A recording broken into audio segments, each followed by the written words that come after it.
Malika, late last night, the Celtics trade Drew Holiday to Portland, and the process of getting under the second apron and out of this financial situation that they've been in, almost $500 million in the tax bill and overall salaries. The Celtics have traded Kristaps Porzingis to the Atlanta Hawks. And Terrence Mann, a number 22 overall pick, goes to Brooklyn in a 3-team trade that's in Georges Niang and a future second-round pick to Boston. And for the Hawks and the Nets, this is really an opportunistic opportunity to go get Terrence Mann if you're Brooklyn. And for Atlanta, to get a dynamic big man like Porzingis. Yeah. But this is really about the Celtics. We're seeing a championship team in 2024 now starting to dismantle to an extent because they were so deep in the luxury tax. This now gets them $180 million of savings in these moves. As excited as I am for the pick and pop game between Trae Young here and Kristaps Porzingis, Shams is absolutely right. It's pretty astounding when you look back a year ago where the Boston Celtics were to where they are now here, Perk. You won a championship with them in 2008. Did I? Oh, yeah, I did. Say it again. Say it with your chest. He's a champion in 2008. What do you think of these moves for the Celtics? Well, let me say this. Brad Stevens is something else.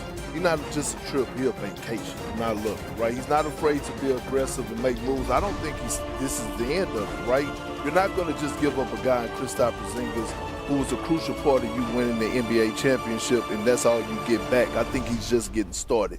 Obviously, there's a void that needs to be filled. We saw him trade Drew Holiday yesterday and get back the young fella Anthony Simons in the draft. I thought that was a great pickup, but he's just getting started. I think the mindset is still championships when you talk about the city of champions. It is, but maybe not right now here, Jay, because you have the injury to Jason Tatum, and now these moves, they're saving $180 million again to get below that dreaded second apron. And things might have been different if it weren't for the Jason Tatum injury. So unfortunate. It's incredibly unfortunate. But that's what's precipitated this. I mean, you try to keep a team together that's got that kind of championship pedigree, but without Tatum for a year, and that's basically what an Achilles injury is going to be. That really started this. And then the questions start to come, like Perk said, about whether or not we're going to see more moves here for the Boston Celtics. We are here in Barclays Center for the NBA draft, so I do want to get to it because the Dallas Mavericks improbably will be on the clock, Shams, tomorrow with the #1 pick here. They've had a turbulent season, to put it kindly, trading away their face of the franchise, Luka Doncic, and now they're going to land Cooper Flagg. But the state of this team is not necessarily what you expect usually for a #1 pick destination. Yeah, the one decision that's obvious for the Dallas Mavericks is drafting Cooper Flagg. Around that, there's a ton of decisions that they have to make. Yesterday, they did reach an agreement on a 3-year, nearly $60 million extension with Daniel Gafford. But the bigger contract decision right now that's looming for the Mavericks is Kyrie Irving. He's got a $43 million player option. The deadline is at midnight tonight, and the sides have been discussing 2-3-year contract frameworks. But right now, Kyrie Irving is looking at 3 different options. You're either going to opt into that player option, you're going to either decline it and likely reach an extension with Dallas, or you push that date back and allow the Dallas Mavericks to figure out, is there a way to get Kyrie Irving more money? Because listen, if he's opting in, that means one thing. That means that the sides could not find any type of common ground on a long-term deal. And of course, that's not what Dallas wants. It feels like this is a group that if they can stay afloat until January, Flagg starts to change. Man, Shams Charania reporting that the Celtics are trading Drew Holiday to the Blazers for Anthony Simons and 2 second-round draft picks. Boston remaking its roster after Jason Tatum's Achilles tear. For a lot more on this trade, we bring in our NBA reporter Tim Bontemps. So we know the Celtics are going to save about $40 million in luxury tax payments for next season. And then you've got the Blazers getting a proven champion, an all-defensive guy, a veteran presence for their backcourt. Talk about the significance of the deal from both perspectives.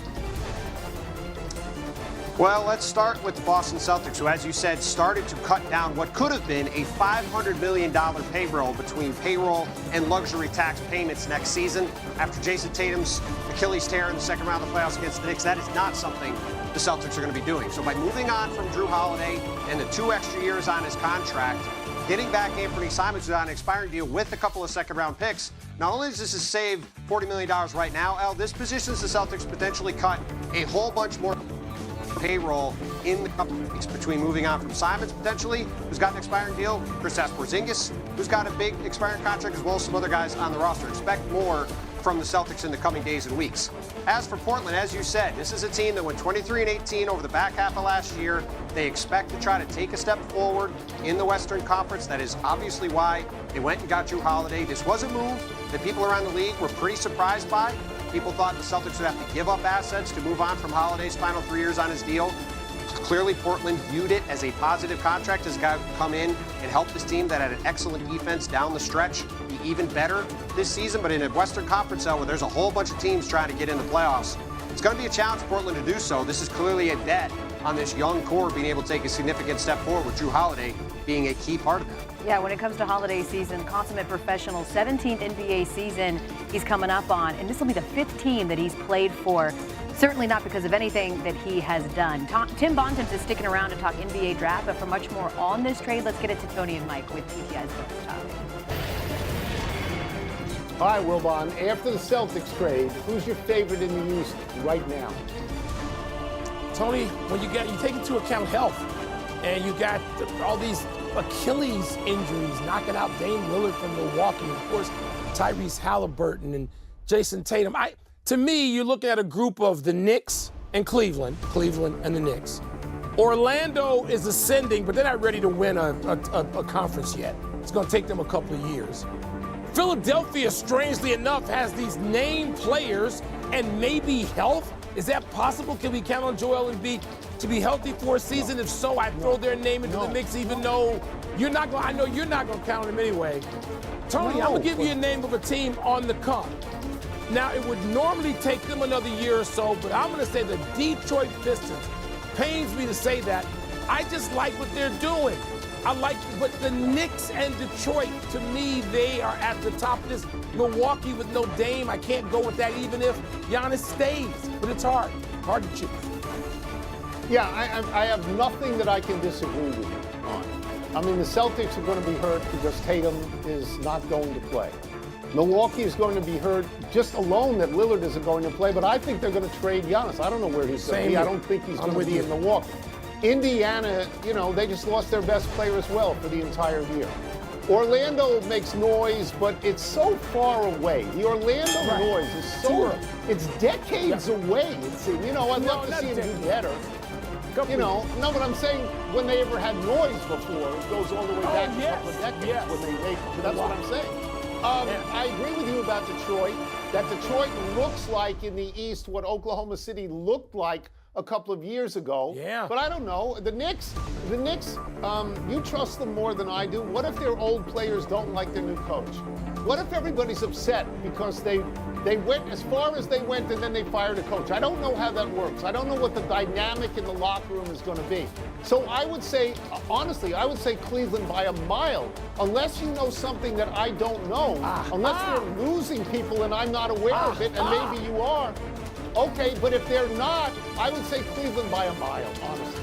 No, I'm not going to say Cleveland's going to lose anybody, and I hear you. I'm just going to name one person on the way out of this segment. Jason Kidd. If Jason Kidd is the coach of the Knicks, I'll take the Knicks to win the East. Like that? Maybe. Formerly Mr. Nick, team